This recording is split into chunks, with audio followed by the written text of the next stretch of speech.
একটা রাজনৈতিক পরিবারে সন্তানরা কিভাবে বেড়ে ওঠে জানেন? তাদেরকে ওই পরিবারের যে রাজনৈতিক আবহ সেইটার মধ্য দিয়ে বড় হতে হয়।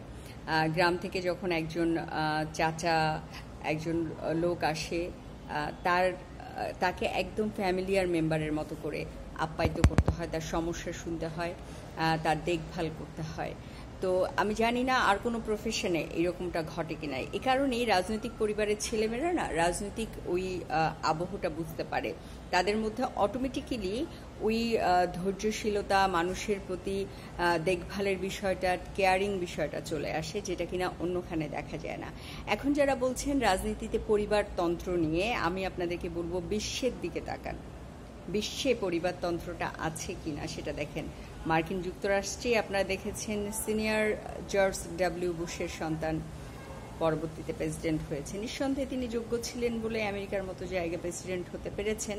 সুতরাং আমি মনে করি এই পরিবারতন্ত্রের ধোয়া তুলে রাজনীতিতে পারিবারিক কেউ আসতে পারবে না, এই ধরনের বক্তব্য আসলে যারা দেয় তাদের নিজেদের উপর কনফিডেন্স নেই। তারা আসলে এটা নিশ্চিত করতে চায় যে রাজনৈতিক পরিবারের যে ছেলেমেয়েগুলো ছোটবেলা থেকে রাজনৈতিক আবহ, রাজনৈতিক বিষয় আশয়গুলো শিখে এসেছে, তাদের সাথে তারা পেরে উঠবে না।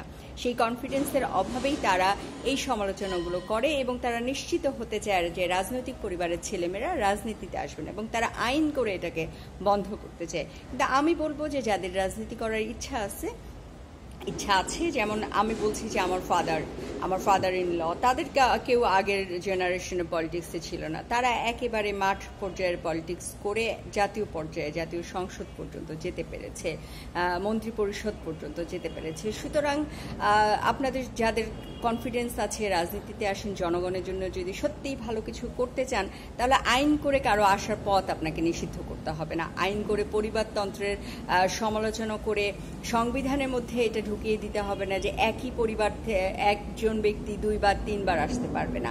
আর যে স্বৈরতন্ত্রের কথা বলছেন, যে স্বৈরাচার হবে, তার জন্য আসলে কোনো আইনি কোনো বিষয় না, বুঝছেন? স্বৈরাচার হতে হলে আমাদেরকে তাদেরকে প্রিভেন্ট করতে জানতে হবে। যে কেউ স্বৈরাচার হতে পারে, আপনিও স্বৈরাচার হয়ে যেতে পারেন।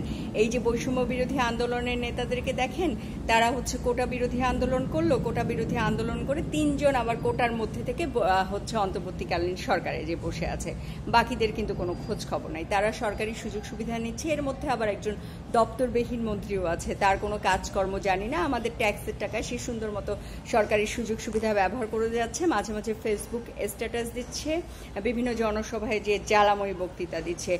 দেশ কিভাবে চলবে, কোন রাজনৈতিক দল কাজ করতে পারবে, কারা পারবে না, বিএনপিকে কিভাবে রাজপথে ঠেকাবে, এই সব কথা সে সরকারের মধ্য থেকে বলছে। অন্তর্বর্তী সরকারের কি এটাই কাজ? এটা কাজ না। সুতরাং স্বৈরাচার হতে যদি চান, তাহলে যে কেউ স্বৈরাচার হতে পারে। এই পরিবারতন্ত্রের ধোয়া তুলে এটা বলার কোনো প্রয়োজন নাই।